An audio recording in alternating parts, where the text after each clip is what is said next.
No cabe la menor duda de que Dios es perfecto y todo lo ha hecho con tanta precisión y tanta poesía.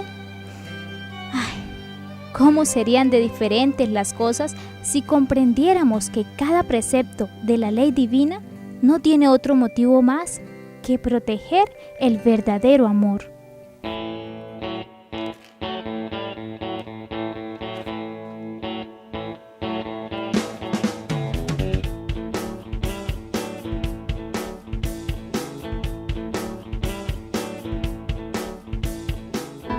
No puedo creerlo que Carolina sea tu novia. ¿Y no hayas tenido absolutamente nada con ella? Pero yo la amo. A mí me encanta estar con ella y yo respeto mucho lo que ella piensa. Ay, Luis Fernando, no me vas a decir que Carolina es de esas personas que llega virgen al matrimonio. Yo la conozco desde hace mucho tiempo. Y sé que si ella te quisiera realmente, ya hubiera caído en tus brazos hace mucho tiempo. Ella no te quiere, ella está jugando contigo. Eso te lo aseguro. Listo, mi amorcito, ahora sí nos podemos ir. Venga, siéntate un momento que quiero preguntarte algo. Claro, dime. Carolina, ¿tú en serio me amas? Claro que te amo, ¿lo dudas? Si tú eres el muñequito más lindo que... ¿Pero qué te pasa? Claro, que estoy hablando en serio. Y yo también estoy hablando en serio, es que crees que te estoy engañando. No, Caro, no es eso. Simplemente que, oye, me llevamos 9 meses de novios y no me has dejado tocarte una sola vez. Pues no me vas a tocar hasta que no nos casemos. ¿Es en serio? Claro que es en serio. Mira, ¿sabes qué? No, Pero llevar las cosas como Dios lo pide no es nada fácil. Es un nadar contracorriente. Hola, Caro. Hola, Iris, qué sorpresa, ¿te dieron permiso de venir? Pues más o menos, la verdad es que tuve una cita médica, entonces decidí pasar a ver cómo estabas. Pues la verdad, Mar, Luis Fernando no quiere saber nada de mí. Y cuando lo llamo por teléfono, siempre terminamos discutiendo. No sé qué hacer.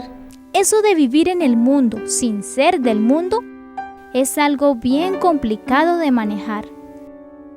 No fue nada fácil llevar su noviazgo de acuerdo al plan divino, pero con la ayuda de la gracia y una buena orientación lograron pasar prueba tras prueba y así recoger entre cantares lo que habían sembrado con lágrimas.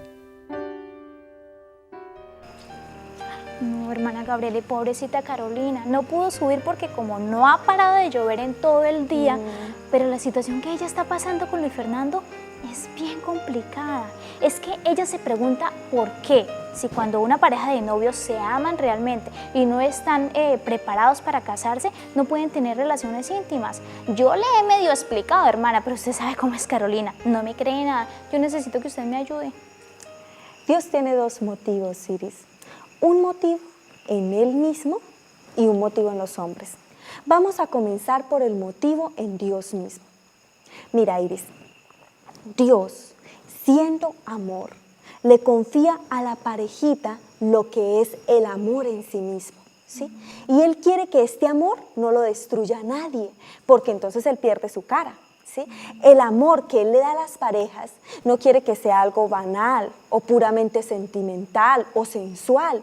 Él quiere que sea un amor como es el amor de Él y no puede permitir que se destruya con una separación, de que hoy te quiero, mañana no te quiero, de que hoy te soy fiel, mañana no te soy fiel. Entonces, ¿qué hace? Él protege el amor en las parejas. ¿Con qué? Con un vínculo matrimonial. ¿Sí? Un sacramento que hace que el amor sea fiel y eterno, como eterno es su amor. Dios no nos ama un día y al otro día nos dice que no.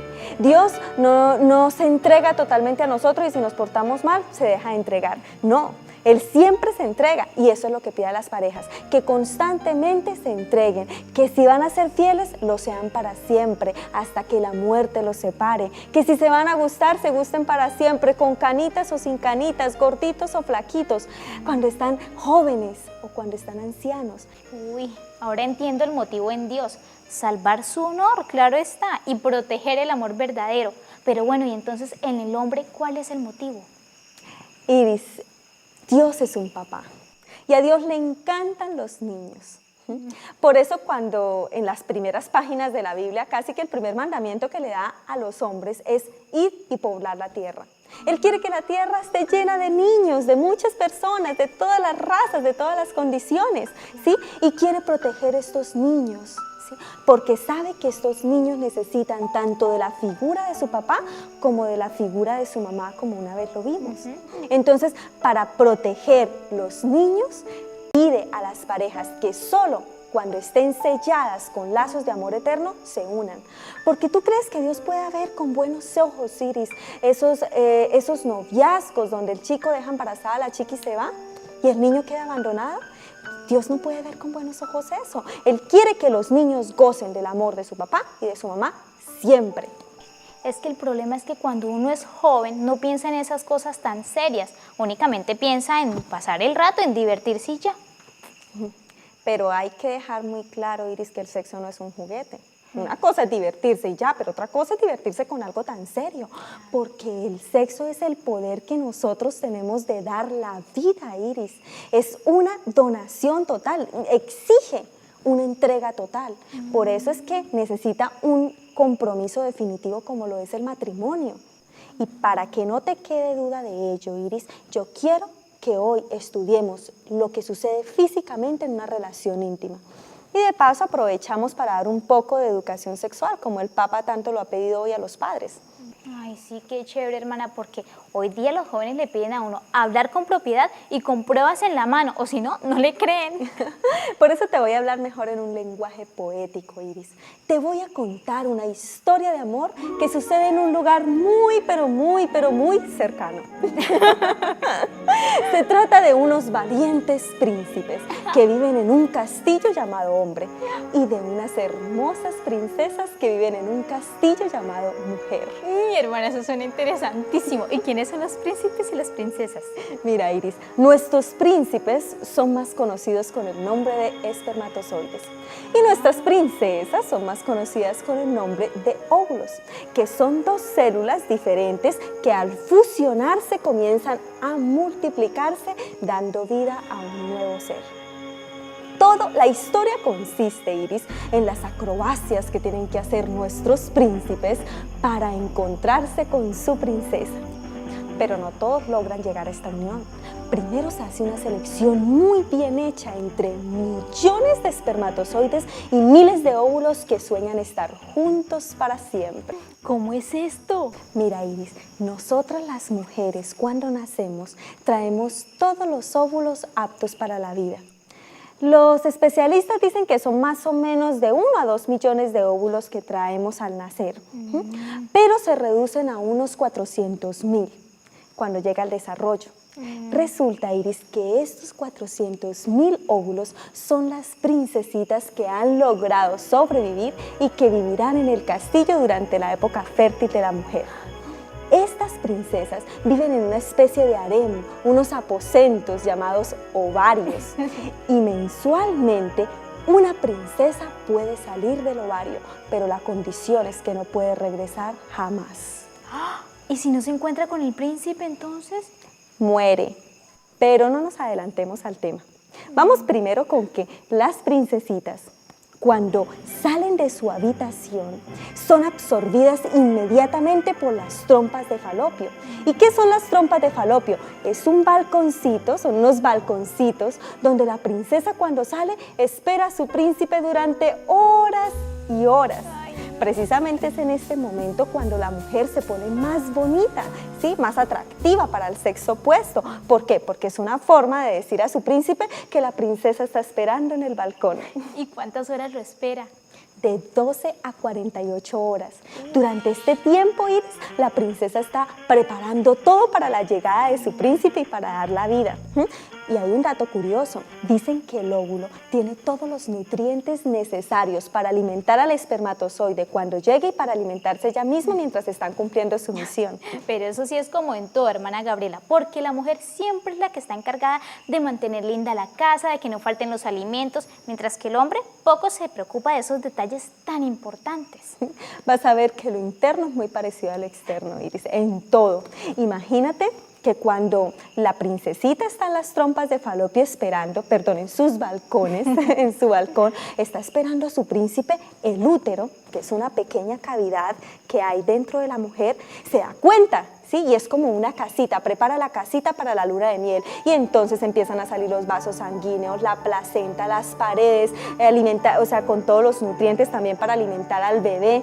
Claro. Todo empieza a preparar, todo para decir, van a llegar los novios en cualquier momento, porque la princesa está esperando. Claro. Pero resulta que cuando pasan las horas y las horas y los días, la princesa se pone triste.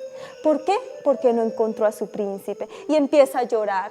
Y entonces el útero se da cuenta y dice, bueno muchachos, aquí no pasó nada, vamos a arreglar todo. Entonces recojan y empieza a recoger todo y ¡fum! Todo lo expulsa por la vagina, incluso el óvulo que estaba esperando.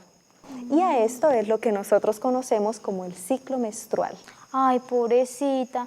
¿Por esto será que las mujeres cuando estamos en el periodo menstrual cambiamos tan automáticamente de comportamiento? Nos ponemos tristes, depresivas, histéricas, no nos aguantamos a nadie, mejor dicho.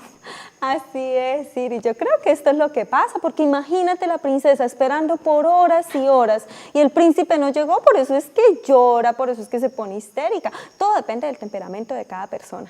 Ay, no, definitivamente nosotras nacimos para ser mamás. Vamos a hablar,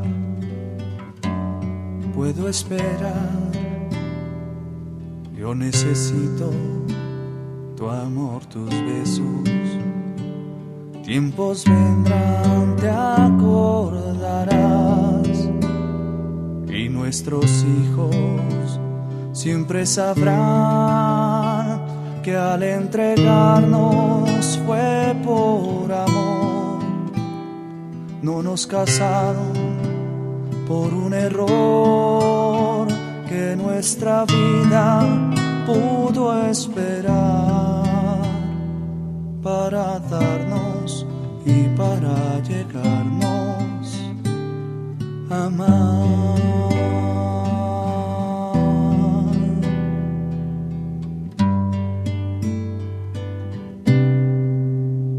¿Por qué acabar con tantas vidas y recordar después tantas heridas? La carne no es buena razón. Puedo esperar la bendición y dejar que pase el tiempo. Si me puedes amar más de un momento, pues le dé a Dios mi corazón. Y yo te amo, pero quiero de él la bendición.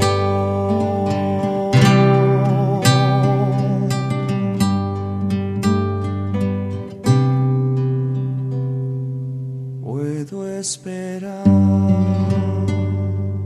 Pero continuamos con el tema, ¿verdad? Resulta que para que se reflejara lo más digna y perfectamente posible ese Dios que es familia de amor, Dios dispuso que no solo el hombre o no sola la mujer pudieran tener hijos. Por eso los crea como complemento, no solo interiormente, sino también físicamente. Entonces yo quiero que veamos cómo el hombre también está diseñado para ser papá. Ay, qué lindo, hermana. Con esto me doy cuenta de lo romántico y de lo poeta que es Dios. Uy, contrario a este frío que está haciendo. Menos mal que Carolina no vino, si no, le hubiera tocado quedarse. Uy, sí, pero vamos adelante. Así como la mujer, Iris, tiene sus princesitas guardadas en los ovarios, el hombre tiene sus príncipes guardados en unas bolsitas que se llaman testículos. ¿Qué son? Son unas bolsitas que tiene el hombre que están ubicadas afuera de él. ¿Por qué? Porque los espermatozoides son diminutos, pequeñiticos. Dicen que son más o menos de 3 a 5 milésimas de milímetro lo que miden. Entonces ellos se pueden morir con una temperatura tan caliente como es la del cuerpo. Entonces Dios, que es tan sabio, los coloca afuera, como en una especie de refrigerador. Pero son muy pequeñitos. Me imagino que para poder verlos se necesita un aparato especial, ¿no? Así es, Iris. Imagínate que los especialistas dicen que tienen la forma de un pescadito.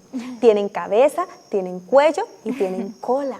¿Por qué la cola les sirve para movilizarse? Mira, Iris, a diferencia de la mujer, el hombre no tiene todos sus espermatozoides al nacer, los tiene cuando se desarrolla. Cuando el niño llega a la etapa de la pubertad, las bolsitas, sus testículos, empiezan a convertirse en una fábrica que produce y produce espermatozoides continuamente, sin tener una fecha límite de producción, porque el hombre es capaz de producir espermatozoides durante toda su vida, así hasta los 120 años es capaz de ser papá. Es diferente a la mujer, porque la mujer más o menos a los 51 años de edad, por ahí, ya ha gastado todos sus óvulos. Hermana, ¿y si el hombre produce y produce espermatozoides, cómo hace para almacenarlos durante tantos años? Este es el proceso que se da cuando el niño se desarrolla, porque resulta que cuando las bolsitas están llenas, entonces el hombre durante su sueño expulsa una cantidad de espermatozoides y sigue produciendo, ¿verdad? Entonces más o menos cada 15 días, un mes, el hombre está expulsando sus espermatozoides, pero este proceso tiene que ser puramente natural, Iris, porque si se violenta es conocido como un acto de lujuria, ¿sí? El cuerpo sabe lo que hace y el cuerpo solito lo hace y expulsa la cantidad necesaria. ¿Sí? Cuando se hace de una manera artificial, el hombre puede expulsar más de la cantidad y por eso se debilitan, por eso es que los jóvenes andan por ahí flojos y esto no está bien, es mentira lo que dicen algunas personas de que hay que acelerar el proceso. No, hay que dejar que el cuerpo solo lo haga. Hermana Gabriela, cuénteme una cosa. ¿Qué sucede físicamente cuando un hombre y una mujer entran en intimidad? Una auténtica competencia. ¿Una competencia? Sí, Iris, como lo oyes, una competencia. ¿Cómo es esto? Mira, los príncipes salen de su castillo y son transportados al castillo de la princesa por medio de un líquido que es producido por la próstata y que se llama el líquido seminal. Este líquido no solo los va a transportar, sino que también los va a alimentar durante el viaje. Resulta que cuando llegan al útero, el líquido los deja solitos y ya ellos tienen que continuar con sus propias fuerzas y con las energías que tienen hasta llegar al balcón de la princesa. Y al ganador, la princesa lo estará esperando con todos los alimentos y también con todo su amor. Ay, hermana, pero esto es muy lindo. ¿Y es muy difícil esa competencia?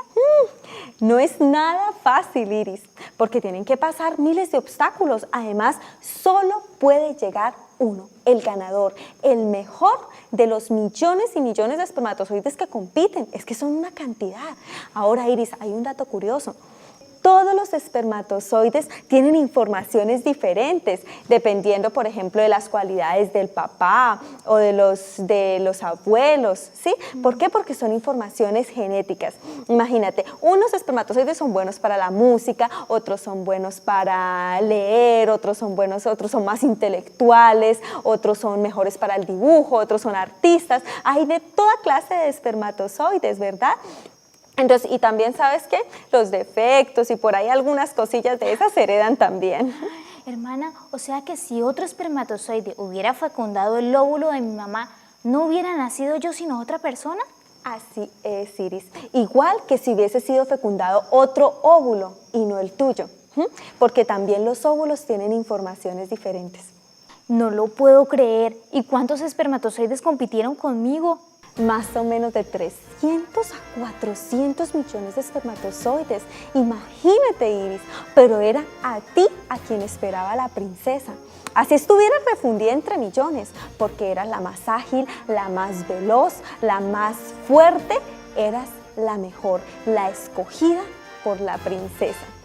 Iris, así que nadie puede tener complejos de inferioridad, porque en esta tierra estamos los mejores. Estuvimos en una competencia a muerte donde se murieron el resto de millones y nosotros quedamos vivos. ¿Eso quiere decir que yo le gané a millones y millones de espermatozoides? Uy, no, pero ¿cómo lo hice? Fue una verdadera acrobacia, Iris, porque la carrera tiene muchos obstáculos. Es que en términos de seres tan microscópicos estamos hablando de millas, porque los espermatozoides avanzan más o menos unos 3 milímetros por hora. Eso quiere decir que se gasta más o menos como unas 3 horas para avanzar 1 centímetro. Imagínate todo lo que tienen que nadar mediante movimientos originados por su cola. Iris, Y cuando llegan al útero, se van a encontrar con un medio ácido que les resulta hostil, ¿sí? Y si superan esta prueba y entran al útero, ahí se encuentran con un moco cervical y les toca nadar contracorriente, porque dependiendo del ciclo en el que se encuentre la mujer, les dificulta o les favorece el avance. Pero entonces es dificilísimo. Esa competencia es bastante exigente, hermana. ¿Y hasta dónde tienen que llegar? Hasta las trompas de Falopio, que es el balcón donde los está esperando la princesa. Pero lo más difícil, Iris, es que las trompas de Falopio tienen 2 balcones y ellos tienen que llegar hasta el balcón donde está la princesa. Y resulta que caminando y nadando, muchos mueren, se quedan por el camino, se desorientan. Y lo peor es que hay unos que llegan a la trompa equivocada, ¿puedes creerlo? Pero hermana, ¿y entonces los participantes no tienen ninguna clase de ayuda? Porque pobrecitos, eso de nadar como un loco y llegar al lugar equivocado debe ser de morirse. Pues sí, Iris, resulta que la princesa, cuando se da cuenta que llega su príncipe, emite un código secreto, una señal que solo el príncipe es capaz de captar. Porque imagínate que el príncipe tiene una especie de receptor que cuando él capta la señal de la princesa se estimula a nadar más rápido, más rápido. ¿Por qué? Porque siente que su princesa lo está llamando con ese código secreto. Uy, no, o sea que aparte de ser fuerte, tiene que ser muy hábil para poder captar la señal que le está enviando la princesa, ¿no? Por eso tienen que pasar una prueba aún más difícil de superar. ¿Y cuál es? Pues imagínate que los espermatozoides que llegan al balcón, todos tienen que rodear rápido a la princesa, la asaltan. ¿Por qué? Porque tienen que perforarla y entrar en el óvulo. Y es que estamos hablando, Iris, de que el óvulo mide 50 veces más que el espermatozoide. Es como decir un misil que llega a la luna. ¿Y cómo hacen para perforarla? Porque se ha de necesitar mucha fuerza. Sí, Iris, deben estar bien concentrados y hacer fuerza con su cabeza que contiene un ácido capaz de perforar la capa que rodea a la princesa. Resulta que los espermatozoides deben ser muy ágiles, Iris, en este momento, porque corren el riesgo de quedar fuera y haber perdido todo su esfuerzo. Ay, no, ¿pero por qué? Porque, Iris, cuando el príncipe, el espermatozoide ganador, entra en la princesa, esta de una le corta la cola, ¿sí? Porque la cola solamente le servía para movilizarse, ya ahí dentro no le sirve para nada. Y cuando le corta la cola, ¡fum!, cierra la puerta, o sea que la capa que protege a la princesa se endurece y ningún espermatozoide es capaz de entrar. Los pobrecitos que se quedaron por fuera perdieron todo lo que habían hecho y quedaron muertos. Pero esto es una verdadera telenovela. ¿Y cómo inicia la vida? Pues imagínate, Iris, que en el mismo instante en que el príncipe entra en la princesa se activa. Y entonces, cuando se unen estas 2 células, comienza la multiplicación de las células. El óvulo aporta todos sus nutrientes, la información que trae, más sus 23 cromosomas. Y el espermatozoide aporta todo su material genético, la información que trae, más sus 23 cromosomas. El óvulo aporta su pronúcleo y el espermatozoide aporta su pronúcleo. Y así, ¡fum!, se forman los 46 cromosomas necesarios para la vida y se hace un solo núcleo. Y a esta célula se le llama huevo o cigoto. Iris, en este momento se da la fecundación. Y yo creo que aquí el cuarto de los esposos brilla como el sol, Iris, se resplandece. ¿Por qué? Porque cuando llega la fecundación, en ese mismo instante, Dios sopla, dándole alma a ese nuevo ser. Y ahí empieza la vida. Ay, hermanita, no cabe la menor duda que el acto sexual fue diseñado para la vida. ¿Y cuánto daño hace cuando se hace fuera del plan de Dios? Sí, Iris.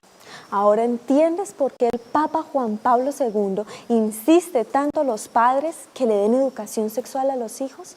Es que es una obligación, Iris. Hay que romper con ese tabú de la sexualidad porque los jóvenes andan desorientados, porque los jóvenes no saben lo que están haciendo, es que cometen tantos errores. Y el amor, Iris, el amor es una perla preciosa. Por eso Dios la cuida con tanto ahínco. Por eso es que Dios le puso un cofre especial para cuidar el amor. ¿Y cuál es ese cofre? El vínculo matrimonial. Solo el matrimonio es capaz de proteger el amor verdadero. Ay, hermana Gabriela, muchas gracias. Ahora sí, tengo las bases sólidas para hablarle a Carolina y de paso a los jóvenes. No tengan miedo de dar educación sexual a sus hijos. Háganlo con toda pureza y con toda tranquilidad. Que Dios bendice y santifica el amor del esposo hacia su esposa y de la esposa hacia su esposo. Y ha dispuesto no solo la unión de sus almas, sino también la fusión de sus cuerpos. Y ningún cristiano que esté llamado o no al matrimonio puede desestimar esto. Más bien lo que debemos es exhortar a los jóvenes a hacer las cosas bien desde el principio, porque si no son capaces de controlarse y si no protegen el amor con el vínculo matrimonial, pueden hacerse daño y destruirse. Y lo peor es que pueden destruir otras vidas que no tienen la culpa de nuestra falta de dominio. Que el Señor les bendiga.